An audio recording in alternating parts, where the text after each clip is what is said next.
The smell reaches you before the knowledge does. You have lived your entire life surrounded by the smell of animals, of rot, of bodies that work hard and are never quite clean. You know what death smells like. You have smelled it in winter, in bad harvests, in the corner of the barn where a pig died and wasn't found for 3 days. You know that smell. This is not that smell. This is something older, something that feels, and you don't have the word for this, you are a villain in rural England in 1348, and you don't have many words for abstract things. It feels wrong, in a way that goes past your nose and lands somewhere behind your eyes. Your neighbor's door hasn't opened in 3 days. You haven't knocked. You already know. Here is your life, before all of this, because you need to understand what there was to lose. You are 27 years old, which means you are not young. Your hands look like your father's did when he died at 34, cracked at the knuckles, stained with soil that never fully washes out, built for work rather than anything else. You wake before sunrise. You sleep after dark. You eat pottage twice a day when the harvest is good and once when it isn't. And you do not think of this as deprivation because you have never known anything else, and deprivation requires a contrast. You are a villain, a serf. You own nothing. Technically, legally, in every way that the English feudal system has spent 2 centuries constructing, you are nothing. You owe 3 days of labor per week to a lord you have met perhaps twice. In exchange, you farm a strip of his land that your grandfather farmed before you, and your son will farm after you, which is not ownership, but is the closest thing to permanence your world offers. Your village has perhaps 200 souls. Everyone knows your name. Everyone knows your sins. The priest heard them at confession last Sunday, and in a village of 200, the priest and everyone else are not entirely different categories of audience. You have had 4 children. 2 are still living. This is not grief, this is just life. The life God made for people like you in the place God put people like you, for reasons the church assures you will be made clear in the next world, if not this one. You believe this. You have to believe this. There is nothing else. The rumors come from the ports first. You don't go to ports. You have never been more than 15 miles from the village where you were born. But merchants come through, and merchants talk. And what they say in the autumn of 1347 is strange enough that people repeat it. Ships arriving in Sicily with sailors dead at the oars. A pestilence moving west out of somewhere in the east. Cathay, some say, or Tartary, places that are barely real to you, more myth than geography. Cities in Italy where the bodies are stacked in the streets because the living can't bury them fast enough. But Italy is far away. Italy is very far away. And then a family in the next village dies. All of them. In a week.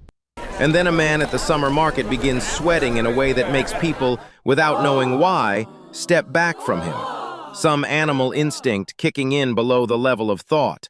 The body understanding something the mind isn't ready to yet. And then your friend Thomas. Thomas, who you have known since you were boys, who taught you to catch eels in the river, and who owes you a penny from a bet made 3 harvests ago. Thomas does not come to work the south field. You go to his house on the 2nd day. You smell it before you get to the door. The sickness works in a specific, terrible way. You learn this by watching, which is the only education available to you. First, fever. A heat inside the body that doesn't behave like ordinary fever. Not the manageable warmth of a winter chill, but something that radiates out of a person, that you can feel if you stand close, that makes the sick look lit from within in a way that is not beautiful. Then, the swellings. They appear in the groin, the armpit, the neck, hard and dark, and you can see it in the faces of people who have them even before they tell you, exquisitely painful. The size of an egg, then an apple. They fill with blood and fluid.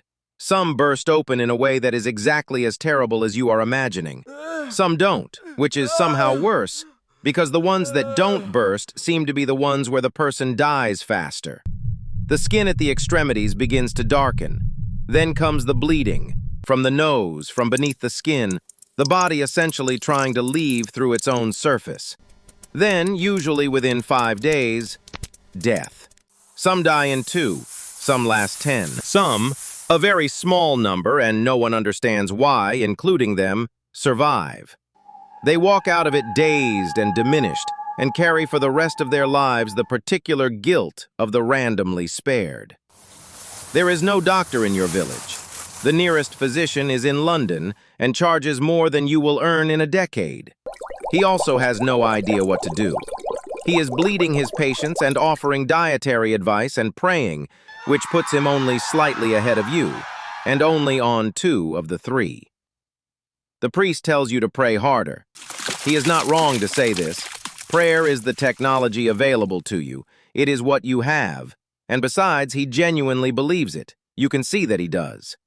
He gives last rites every day now, sometimes multiple times a day, moving through the village in his black robe with his oil and his Latin, and there is something almost heroic about his consistency, about the fact that he shows up, that he keeps showing up. He dies in the 3rd week. He dies giving last rites to a dying man, which is, when you let yourself think about it, exactly the right way for him to have gone, and also a catastrophe you are not prepared for. Because without a priest, there is no confession.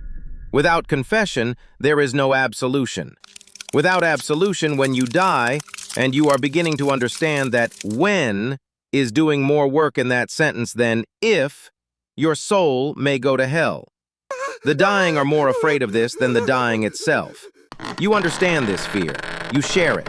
You lie awake at night trying to remember the words of prayers you learned as a child, running them over and over like a rope you're not sure will hold your weight, and wondering if sincerity can substitute for the sacrament in cases of emergency, and knowing the church would say no, and saying the prayers anyway. The village changes shape. This is the strangest part. Not the horror of it, which is constant and visible, but the way the world quietly rearranges itself around the dying. There are houses you stop walking past, not because the road changed, but because you have learned to route around them the way water routes around stone. The geography of your daily life has been redrawn by the locations of the dead. The Lord's reeve, the man who comes to collect your labor duties, who has appeared at your door every single week for as long as you can remember, whose arrival you have spent your entire adult life calculating and accommodating, the reeve stopped coming 3 weeks ago. You don't know if he's dead or fled. You haven't worked the Lord's land. No one has come to punish you. You don't know what this means. It means something. You can feel that it means something the way you can feel weather coming before it arrives. But you don't have the framework for it yet, and you are too tired and too frightened to think it through. So you file it away and keep moving. The fields are unharvested in the East Quarter. Livestock wander through broken fences that the dead men who own them will not be repairing. The mill on the river has stopped because the miller is dead, and his apprentice is dead, and no one has replaced them, which means grain is piling up in the places it can't be ground, and people are beginning to feel the approach of a different kind of threat underneath the one that is already killing them. The infrastructure of your world, thin and fragile as it always was, held together by the specific labor of specific people who are no longer there, is coming apart at the joins. And still, you wake before sunrise, you feed your children, you boil the water because your grandmother told you once that boiled water was safer, and you never questioned it, and are not questioning it now. You burn herbs in the doorway because the priest said before he died that bad air carries the pestilence, and he was wrong about the mechanism, though you won't live to know that, but he was right about the instinct, and the instinct is keeping you moving. Your daughter has had a slight fever since yesterday. It is probably nothing. You check her neck with your hands, gently, carefully, so she doesn't see your face when you do it. She is 6 years old. She asks you why you're doing that, and you tell her you're looking for something you lost, which is not a lie exactly, though you can't say what it is you're looking for. The absence of something. The absence of a particular shape beneath the skin. She doesn't have it. Today, she doesn't have it. Your neighbor Marjorie has organized the surviving women into burial rotations. There are not enough coffins. There have not been enough coffins for a month, so the dead go into the ground in shrouds, sometimes several together in the same pit. You say the Latin words you remember over them. You are not sure you're pronouncing them correctly. You say them anyway, with the seriousness of a person performing a rite they can't afford to believe is empty. Here is what you cannot see from inside it. This plague will kill between a third and half of England's population within 2 years. In some villages in Europe, every single person. Across the continent, the best estimates place the death toll at 25 million, perhaps more. The uncertainty is itself a kind of violence. There were so few people left to count. But here is what follows from 25 million dead.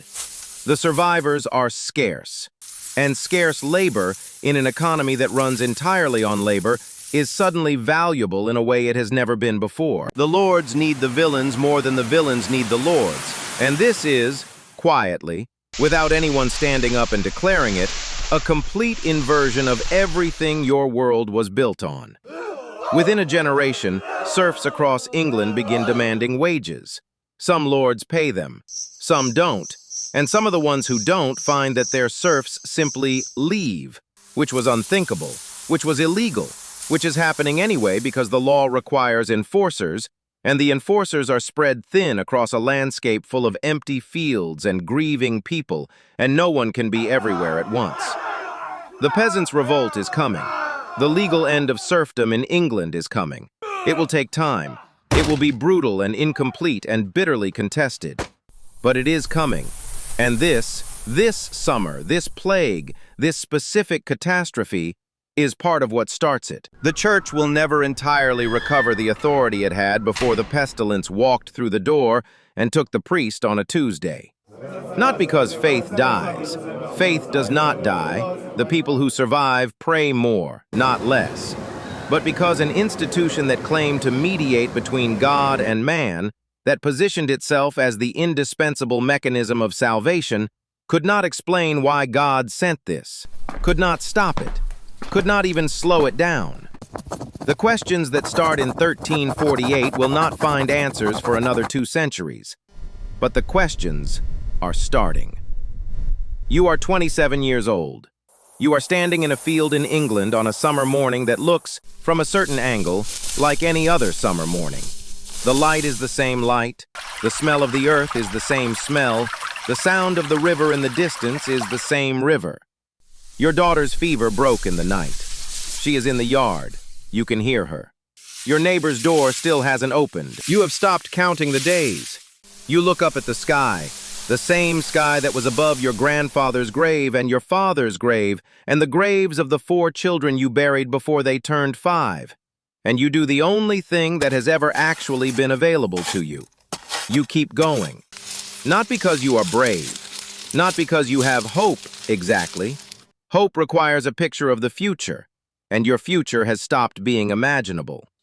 You keep going because your daughter is in the yard, because the field needs turning, because the water needs boiling, because somewhere in the muscle memory of being human, below grief, below fear, below the complete failure of every framework you were given to make sense of the world, there is something that simply continues.